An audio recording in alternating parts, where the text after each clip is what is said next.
There are many ways to add the individual items you use into Chefsheet. In other tutorials, you can learn about importing items, updating prices, or adding a few items one at a time. Chefsheet has a partnership with a very powerful invoice OCR company called billSync. Using Chefsheet and billSync together, you can add your inventory items, add purchases, and update prices by taking pictures of your invoices using your camera phone. If you are just beginning to use Chefsheet, or if you are an existing user and have several new items to add and you wish to use billSync, you will first need to create a billSync account.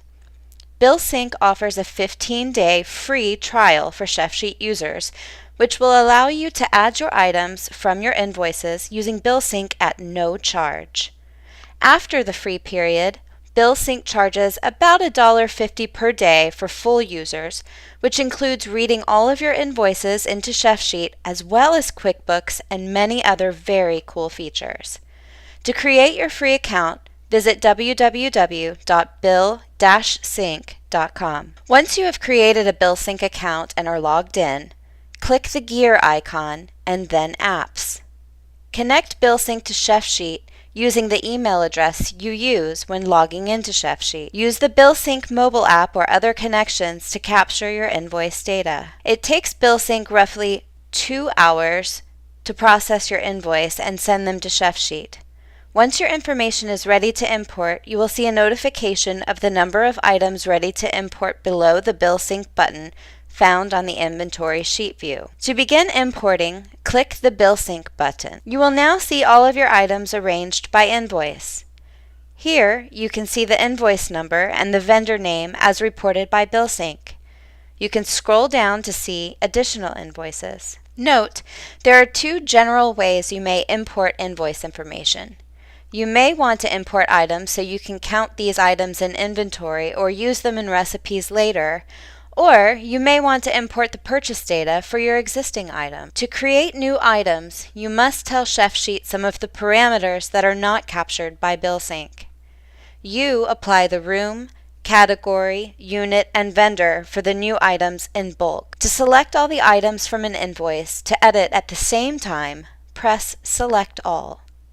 To select just one, just click that item. To select several items, press Select All and then deselect the items you do not wish to edit. From the top here, click what you would like to edit for the selected items.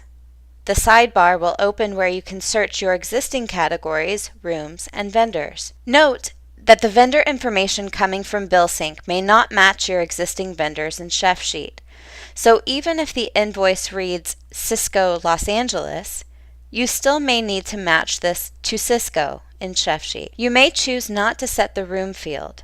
Items without a room will be placed in the No Room. Select the inventory you want to add the items to. To create a new room, new inventory, new vendor, or new category, click New from the top of the list. If you have several items that all have the same room, category, and vendor, but different units, try setting what is common between the items while many are selected, and then select single items and make the specific changes needed. Once any item has all of the necessary fields, you can press the green Import button.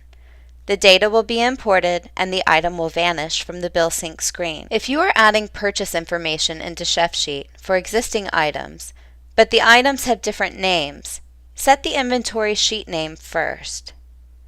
You can now search the inventory sheet for the item you want to import purchase data for. You may have added spaghetti to your inventory and now want to add the purchase value from the invoice for dry spaghetti Barilla, or something more detailed. Once you tell Chefsheet that spaghetti is in fact dry spaghetti Barilla, Chefsheet will remember the association and import the purchase data without the need to match the next time. To learn more about tracking purchases, view the tutorial video Purchase Tracking and Consumption. To learn more about creating an inventory sheet for counting items, view the tutorial Creating an Inventory for Counting.